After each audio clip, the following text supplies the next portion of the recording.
So what you're seeing right there, we're on the Arauca River along the Colombian-Venezuelan border, and what you're seeing right there is the flag of the FARC.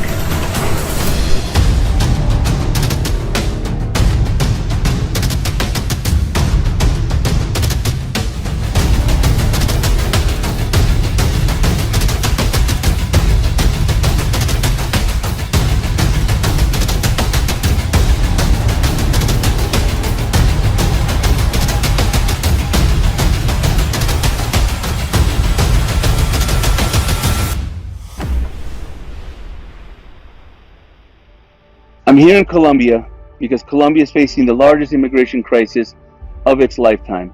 I'm talking about the Venezuelan migration crisis. But most people, when they think about the Venezuelan migration, they think just about the migrants. But it's much more complicated than that. When you go to the Colombian-Venezuelan border, what you'll find is international narcotics trafficking, international terrorism, transnational organized crime, espionage, intelligence, external actors, Russia, Iran, China, Hezbollah, Cuba, and a geopolitical scenario that is unlike anything we've seen in Latin America in our modern history.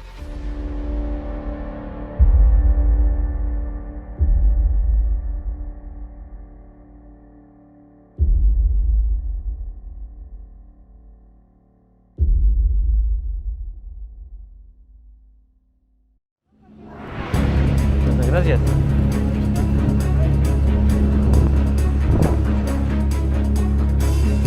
Soy el comandante de la aeronave, capitán.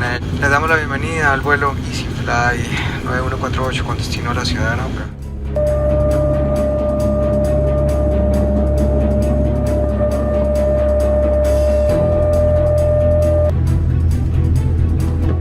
Bienvenidos a la ciudad de Arauca. Por su seguridad les solicitamos permanecer sentados con el cinturón de seguridad abrochado hasta tanto el avión llegue a su sitio de parqueo y la señal de que cinturones se vayan a apagar.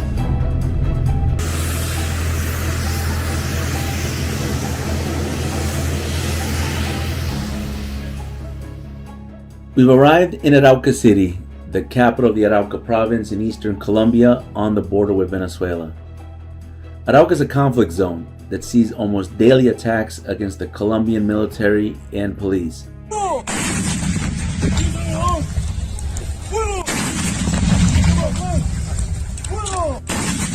Brutal attacks such as bombings, IEDs, kidnappings, landmines, and murder.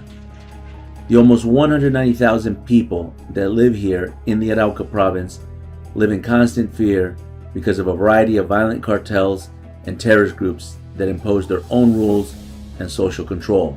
Anunció el despliegue de fuerzas de inteligencia para que ayudaran a localizar estratégicamente en donde están tanto las disidencias de las FARC como el grupo armado del ELN. Este es el informe y esto fue lo que dijo el presidente Iván Duque. Están cometiendo crímenes también en Venezuela y crímenes en Colombia y pretenden mimetizarse en esos cruces fronterizos. El mensaje es claro. Vamos a enfrentarlos como lo hemos venido haciendo hasta ahora con total contundencia en el territorio y estaremos denunciando también la connivencia, la protección que le ha brindado el régimen dictatorial de Nicolás Maduro a estas estructuras criminales. Shortly we'll be meeting with top military commanders of Colombia and take a ride along with the Colombian Marines to patrol the Arauca River and get a sense of the rising tension on the border with Venezuela.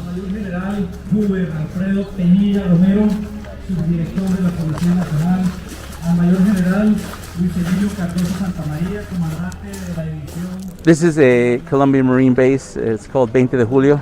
It's a very historic base here in Colombia. This is the Arauca River that separates Colombia and Venezuela. On this side, we're obviously on the Colombian side. As you get further along, you're on the Venezuelan side. The defense minister is here. He just gave a very, very important speech to the. These aren't just representatives of the Colombian Marines and Navy. You also have representatives of the Colombian Army, Colombian Air Force, and the joint commands that are here because they're facing an important moment in its history, and there's a conflict ongoing here in Arauca between various criminal groups as well as, well, obviously groups in Venezuela that are supported by the Maduro regime. So we will briefly speak with the minister once he returns from this river route reconnaissance, and hopefully be able to record it. If not, we'll be able to tell you about it, because it won't be that long. It'll be about 10-15 minutes, but some important remarks that we're going to talk about about the threat networks that we're seeing, and obviously what the minister is seeing here in Colombia as well. Okay. We're here in Rio Arauca. We're now on the river. We're there are many different fast boats that they have on here. The Colombian Marines. It's Colombian Marine Infantry Battalion 50 that patrols the river. We're going to be passing under the international bridge that connects Colombia to Venezuela. There's all kinds of different illicit trafficking along this river, which includes narcotics, contraband, and perhaps other types of illicit material.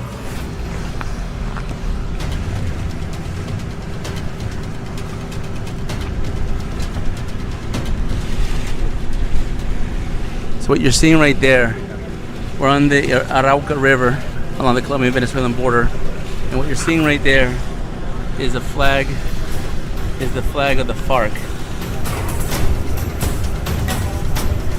It's as clear as day as they're declaring their territory along this river.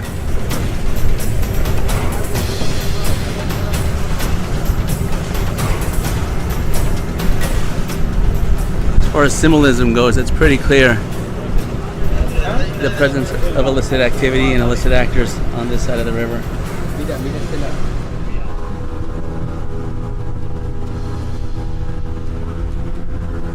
Coronel, esa bandera de la FARC que estaba colgado aquí, para ti, ¿eso qué representa?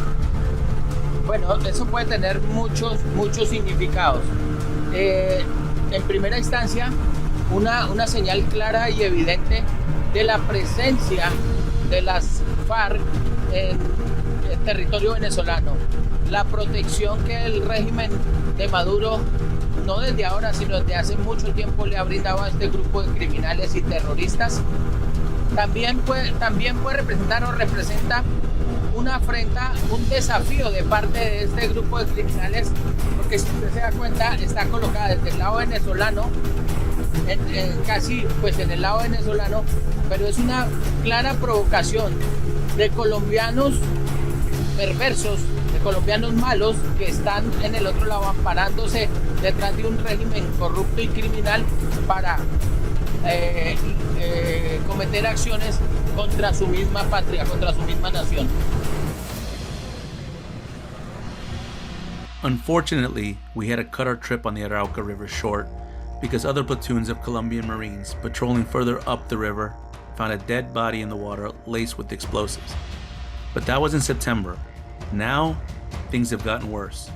In 2022, the new year began with at least 23 brutal killings in the Arauca province, prompting Colombia's military to deploy additional security forces to the border. But what I learned during my time in Arauca is that there is a larger strategic move at play, one that involves Venezuela, and as you will see shortly, it also involves Russia. So the question we have to ask is, how does the Arauca border conflict benefit the Maduro regime? And why is Russia really helping them out? The answers to these questions begin with understanding the strategic and historical relevance of Arauca, symbolized by the name of the international bridge connecting Colombia to Venezuela.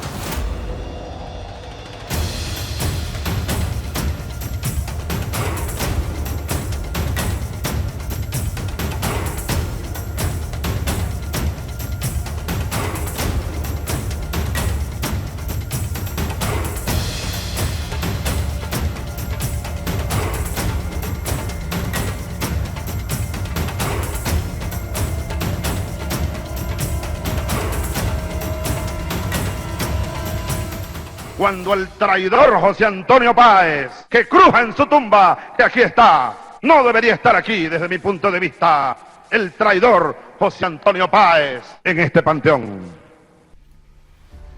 As soon as I arrived in Arauca, I could tell this region is more dangerous than the rest of the country because of a heavy presence of cartels, terrorists, and other armed actors. Arauca is the home base of the ELN, but at the turn of the century, the FARC increased its presence to expand the booming drug trade. I'll explain. In the late 1990s, while the ELN was financed mostly through its illicit oil and gas operations, the FARC was knee-deep in the cocaine business. At the time, Arauca was not known to be a hub for cocaine trafficking, but that changed after Venezuela's Hugo Chavez came to power and formed an alliance with the FARC. La FARC y el ELN no son ningunos cuerpos terroristas, son ejércitos, verdaderos ejércitos. But let's fast forward to 2016. The Colombian government and the FARC signed a peace deal, which is supposed to end the half-century armed conflict as FARC members officially disarm and demobilize. But that doesn't happen, at least not entirely.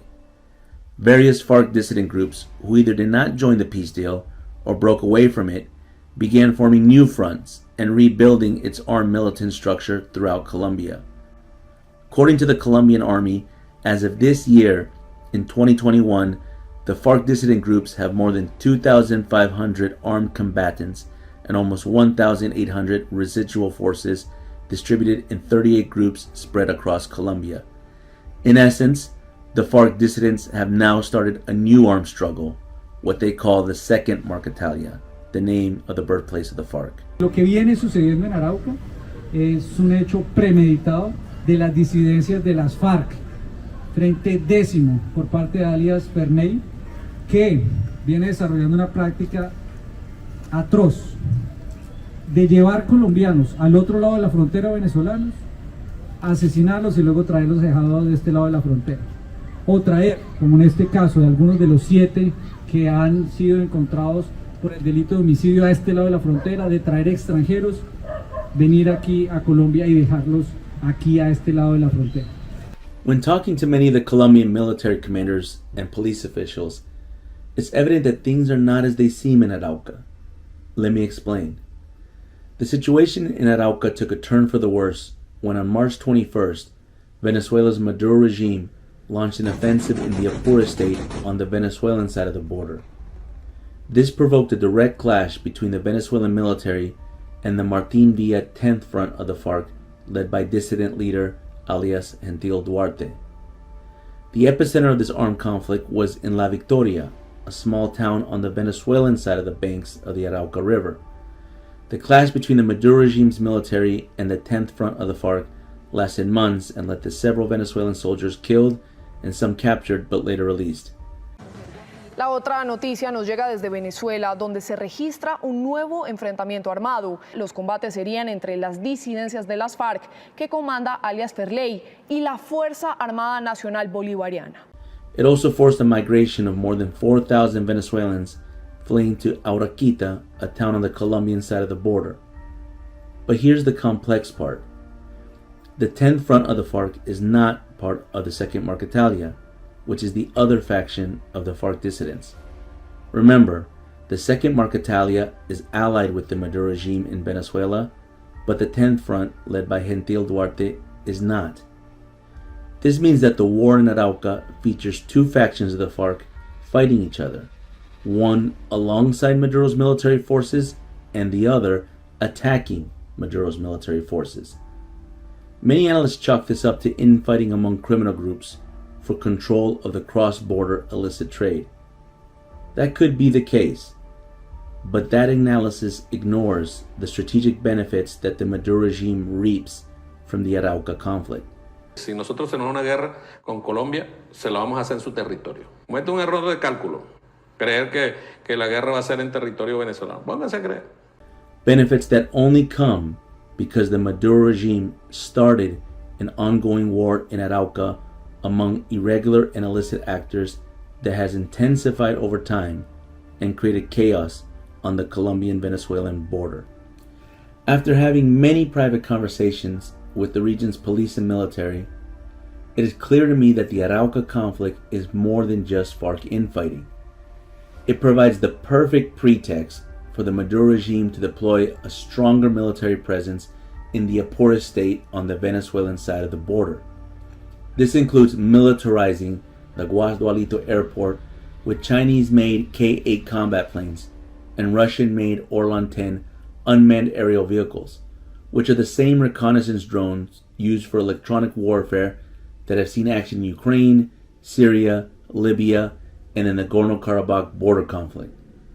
But more importantly, the Arauca conflict has started a disinformation campaign to establish a false moral equivalency between the democratically elected Duque government of Colombia and the illegitimate usurper regime of Nicolas Maduro in Venezuela.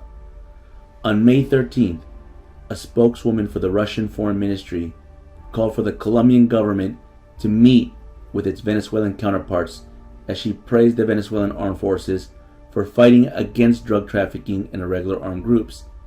The irony is that the Maduro regime and many of its high-ranking military leaders are indicted for being drug traffickers. Maduro's government have addressed the Colombian authorities with the initiatives, yet he received no response. We call Colombia to show the goodwill in terms of these initiatives. We are pretty sure that this will be in line with the interests of Colombia. While we were in Arauca, Russia's P-18 mobile radar system in Venezuela was actively monitoring and surveilling the border region. For a bit of context, Russia has provided Venezuela with upwards of $11 billion in military armament since 2005. In the last few years, Russian military advisors, technicians, and contractors with expertise in advanced Russian weapons and intelligence systems have been steadily arriving in Venezuela. Part of their mission is to install mobile technical radio reconnaissance units inside Venezuela to boost the asymmetric combat capabilities of the Maduro regime. The point of the Russian communique is not to stop a conflict, but rather to use an armed conflict to manipulate and change the balance of power on the Colombian-Venezuelan border. Sensitive sources we spoke with on the border, who have well-placed informants inside Venezuela, say that there is intelligence proving that the Maduro regime itself provided the order to FARC dissident leader alias Ivan Marquez to begin the second Marquetalia by taking control of Arauca. Yo le he dicho a la Fuerza Armada Nacional Bolivariana que conteste contundentemente y que limpien los cañones de nuestros fusiles para contestarla en el plano que tengamos que contestarla.